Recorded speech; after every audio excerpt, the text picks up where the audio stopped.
Hello friends, कैसे हैं आप सब। होप करती हूँ कि आप लोग सब सही होंगे। और आज हम यहाँ पर हैं ESIC का सेल्फ गिवन एग्ज़ाम रिव्यू लेकर। मेरा था 19 मार्च 22 को फर्स्ट शिफ्ट। मेरे अटेम्प्ट्स है 84 या 85 अटेम्प्ट्स। आई नो ये अटेम्प्ट्स अच्छे नहीं हैं क्योंकि इसमें जितना इजी पेपर आया था 90+ अटेम्प्ट्स आराम से हो सकते थे।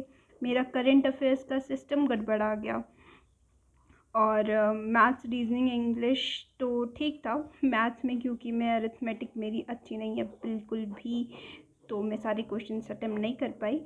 पर मैं आपको अपना मेरा एग्ज़ाम कैसा गया उसका पूरा डिटेल देती हूँ अभी।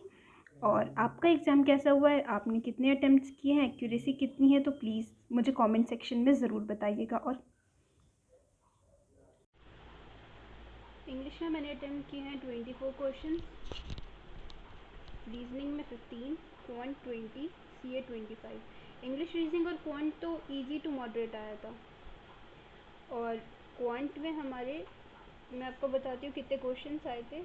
10 क्वेश्चंस अरिथमेटिक के थे,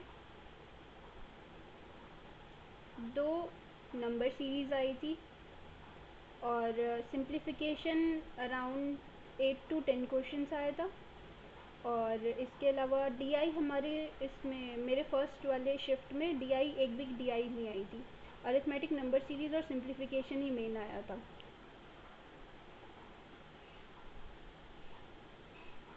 DI एक भी नहीं आई थी। तो बेसिकली हमारा ये था। और अरिथमेटिक ईजी ही आई थी। इसमें आए थे कंपाउंड इंटरेस्ट का क्वेश्चन आया था, प्रॉफिट लॉस का एक क्वेश्चन आया था, और टाइम स्पीड डिस्टेंस पर आया था एक क्वेश्चन, और एक टाइम एंड वर्क पर आया था। इसके अलावा जो क्वेश्चन आया था एक मेंसुरेशन से भी आया था और एक प्रोबेबिलिटी से आया था। बाकी एक दो क्वेश्चन और थे, वो मुझे प्रॉपर याद नहीं है। सिंप्लीफिकेशन इजी था। फ्रैक्शन फॉर्म वाले 2 क्वेश्चन आए थे, 1/3 वाले, ऐसे इस टाइप के प्लस माइनस करके। और बाकी सारे सिंप्लीफिकेशन इजी थी। नंबर सीरीज आसान थी, +19, +21, +23 करके हमारा आंसर आ रहा था। और दूसरा रिवर्स में जा रहे थे तो उसमें कुछ माइनस करके आ रहा था हमारा सिस्टम। तो क्वांट का तो इतना था। इंग्लिश बहुत इजी थी। एक स्टोरी आप लोगों ने भी सुनी होगी, 3 डव थे जिसमें से 2 वाइट था और एक ग्रे था, ग्रे को भी वाइट बनना था, ये वाली स्टोरी थी। अब बहुत ईजी पैसेज था हमारा इस। और इसके क्वेश्चन थे अराउंड 10 क्वेश्चन थे हमारे रीडिंग कॉम्प्रिहेंशन के, है ना।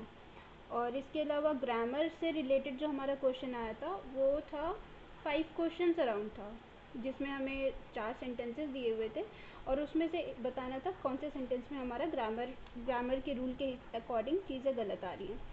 और वर्ड स्वैपिंग का था कि 4 वर्ड्स थे, उसमें से एक सेंटेंस था जिसमें 4 बोल्ड लेटर्स में दिए हुए थे, जो हमारे मॉक टेस्ट में भी होता है। उसमें से बताना था कि कौन सा वर्ड जो है हमारा अकॉर्डिंग टू सेंटेंस वहाँ पर मीनिंगफुल हो रहा है या नहीं हो रहा है, या फिर स्पेलिंग मिस्टेक है उसमें। इससे रिलेटेड अराउंड 5 क्वेश्चंस थे हमारे। और एक पैरा जंबल था। पैरा जंबल बहुत इजी था, 5 सेंटेंसेस दिए हुए थे, कोई भी सेंटेंस फिक्स नहीं था उसमें। ये हमारा इंग्लिश का था। अब रीजनिंग पर आते हैं। रीजनिंग में काफ़ी इजी आई थी। 2 डायरेक्शन सेंस के क्वेश्चन आए थे और 2 पज़ल आई थी। दोनों पज़ल 5 मार्क्स ईच का था। और जो एक पज़ल था कि स्क्वायर या रेक्टेंगल था, जिसमें 8 पर्सन्स बैठे हैं, जो कॉर्नर्स पे बैठे हैं वो आउटसाइड देखते हैं और जो अंदर बैठे हैं वो हमारा इनसाइड देखते हैं। ये नॉर्मल 2 केसेस में ये क्वेश्चन सॉल्व हो जा रहा था। एक और जो पज़ल आया था वो वीकडेज़ का था, मंडे टू संडे का था कि ये, और वो हमें बताना था। इसमें तो कोई केस नहीं बन रहा था, उस क्वेश्चन के अकॉर्डिंग ही हमारा एक ही टाइप में अगर हम मिनिमम पॉसिबिलिटी लेकर सॉल्व करते तो उसी में ये सॉल्व हो जाता। दोनों पज़ल काफ़ी सिंपल थी।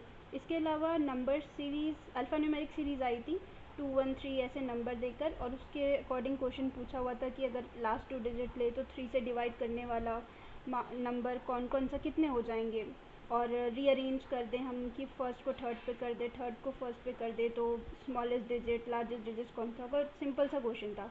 और एक अल्फ़ान्यूमेरिक सीरीज़ का था जिसमें $A1 5 स्टार ऐसे वाली सीरीज़ थी और उसके 5 क्वेश्चन थे। बस यही था।